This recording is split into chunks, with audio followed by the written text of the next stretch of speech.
देखिए, सबसे पहली बात, आपको विकास करना है, आप करिए, but not Vikas eight the cost of livelihood.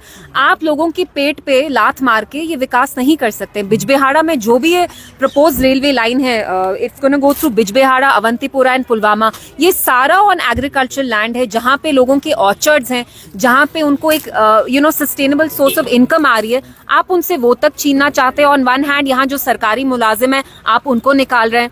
जिनका थोड़ा बहुत प्राइवेट बिजनेस है, वहां पे आप कहते हैं हम रेलवे लाइन बनाएंगे। So we are not against development per se, we are against development at the cost of our ecology, at the cost of livelihood, at the cost of environment. हमने खुद देखा है, जो मरकजी सरकार है उत्तराखंड में, इनने कितनी बर्बादी की, वहां कैसे फ्लड्स आए, बिकॉज अर्बन प्लानिंग जो भी है, जहां भी ये करते हैं, it's eight the cost of the environment. So for us that's an issue. तो यहाँ पर जो मस्जिदों के नीचे आप मंदिर ढूंढने की कोशिश की जा रही है, उसमें क्या कहेंगे? मस्जिद के नीचे मंदिर नहीं ढूंढ रहे, मस्जिद के नीचे इनको लगता है कि इनको अपना वोट बैंक मिलेगा।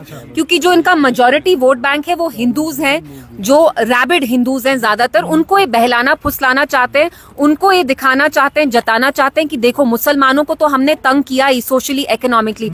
अब जहाँ ये इबादत भी करते हैं, वो भी हम इमारतें तोड़ेंगे। So this is very wrong. India is such, India used to be a progressive secular nation. Look at what is happening to us now. हम खुदाई कर रहे हैं।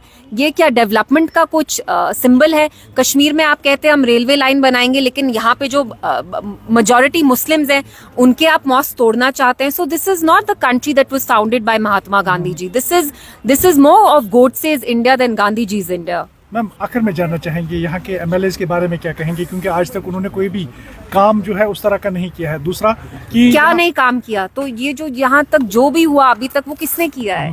This is a generalisation. जो आप कह रहे हैं वो गलत है।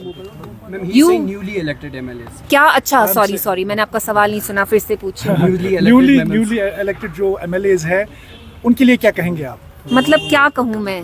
मतलब क्या वो काम कर सकते हैं? क्योंकि बताया जाता है कि पावरलेस और टूथलेस है जो आज की सरकार है, उसके बारे में क्या कहेंगे आप? बट ये तो बहाने हैं। अगर पावरलेस टूथलेस है तो इनने तो अपने मैनिफेस्टो में इतना कुछ लिखा था। So did they not know all this?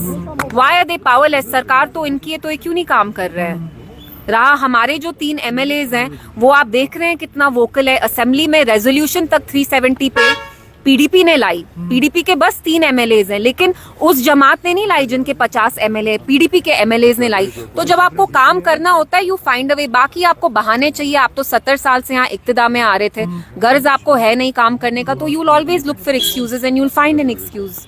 Ma'am, जो अटैक्स हो रहे हैं, जैसे कि कल हार्वन में इंसिडेंट पेश हुआ और अभी पुंछ सुरनकोट एरिया में ग्रेनेड अटैक हुआ है आर्मी पे, तो क्या कहेंगे? इट्स वेरी वरिंग कि ये जो सडन स्पर्ट है इलेक्शंस के बाद हुआ है। इट्स वेरी स्ट्रेंज कि ये पहले नहीं हो रहा था, अब हो रहा है। तो ये डिपार्टमेंट तो law and under comes under MHA. So MHA should see कि ऐसी चीजें क्यों हो रही है। ऑन वन हैंड दे से हमने यहाँ मिलिटेंसी की जड़ सारी उखाड़ दी, but on the other hand we seeing कि how so many innocent civilians, soldiers are losing their lives because of militancy. So there is a contradiction somewhere. Done?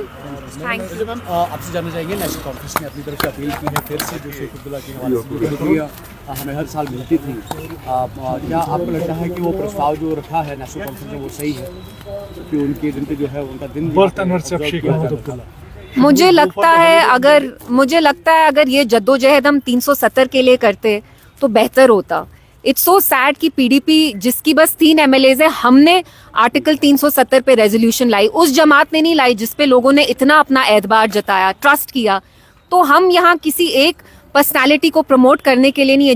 जो चीजें हमसे छीनी गई वो हमारा फोकस होना चाहिए। रहा उनका अपना है बोलने का, this is up to them, but I wish कि वो 370 के बारे में इतना फोर्सफुली बात करते।